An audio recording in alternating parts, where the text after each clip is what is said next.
Inverse functions, rational. Rational functions can be quite complex, quite difficult to work with, but if the numerator and the denominator of the function are both linear, you can generally be assured that the rational function is one-to-one, and so it has an inverse. Let's take a look, for example, at f of x is 3x minus 7 over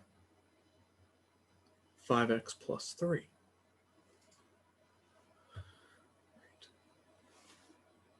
You can graph this to determine that it is a one-to-one function.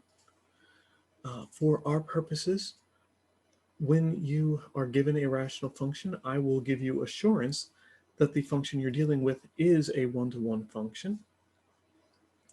And once we know it's one-to-one, we can go from there the same way we have been for any other kind of inverse function.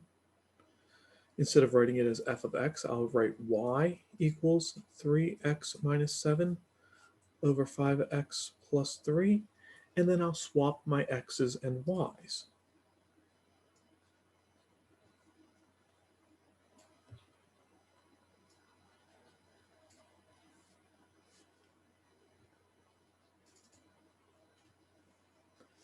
Then from here, I need to solve this equation for y, which is going to be a little bit annoying, but certainly possible.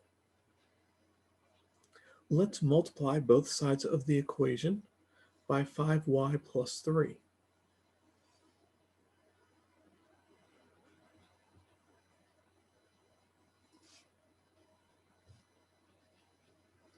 Of course, we have an issue here. If 5y plus 3 happens to be equal to 0, then we're going to end up in some trouble. I am admittedly being hand-waving about this, but it's not usually something we need to worry about. As a general rule, the places where x is 0 and the places where y is 0 in the function and its inverse are going to kind of line up. So you'll have vertical asymptotes and horizontal asymptotes already there. I'm not going to worry too much about it for the purposes of finding the inverse function.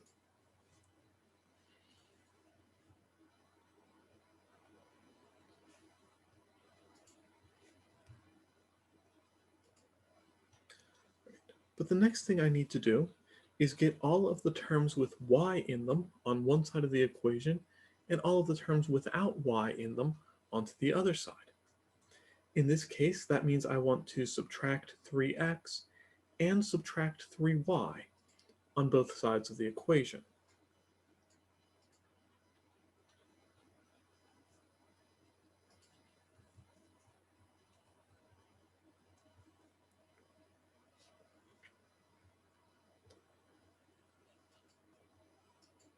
Now from here, I want to factor out the y on the left-hand side. And just for the sake of neatness, because everything is negative on the right-hand side, I'm going to go ahead and factor out a -1 on the left. It's that cute trick of subtraction in rationals, where if you introduce an extra negative by switching the order of subtraction, you can use that to cancel out negatives elsewhere, and it makes your expression look a little bit nicer.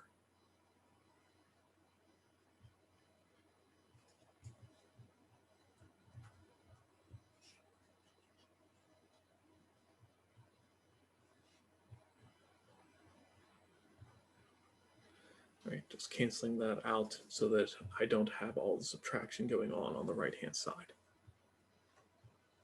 Right, then from there, get y by itself by dividing both sides of the equation by 3 minus 5x.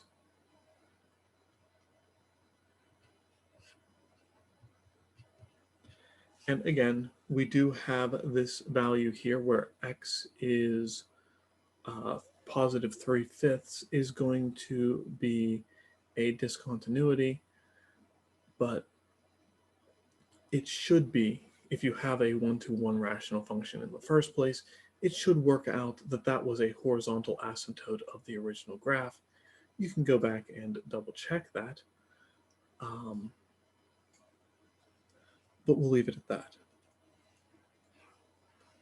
I should write out one more line calling this thing f inverse of x, but I've kind of run out of room on my page, and it's not worth grabbing a new page just for that one extra line.